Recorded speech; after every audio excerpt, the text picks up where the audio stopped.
Vasario 4.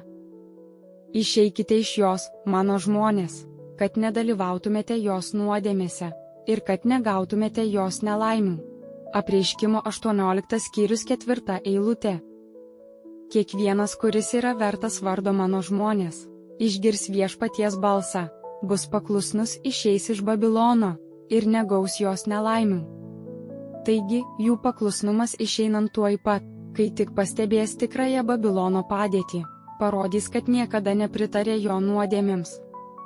Tačiau tie, kurie supratę jo padėtį ir šventvagiškas doktrinas toje šviesoje, kuri dabar šviečia ir toliau lieka Babilone, priskiriami prie tų, kurie remia tuos piktžodžiavimus ir pilnai užsitarnauja gauti šių nelaimių, tiek pat, kiek ir babiloniška raugių klasė, ir net daugiau, kadangi jie turi didesnę šviesą.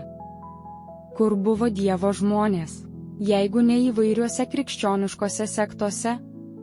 Kur daugiau yra nusidedama ir prieštaraujama šviesai, jei ne šiose sektose? Ir kas patirs sunkesnės slogas, jei ne šios sektos? Todėl tinkama ir teisinga, kad Dievas apsaugo savo žmonės nuo susitepimo jų nuodėmėmis ir išlaisvina juos nuo nelaimių, pakviesdamas palikti Babiloną. Antraeilėje reikšmėje ši eilutė taikoma viešpaties žmonėms, išeinantiems iš mažojo Babilono sektų.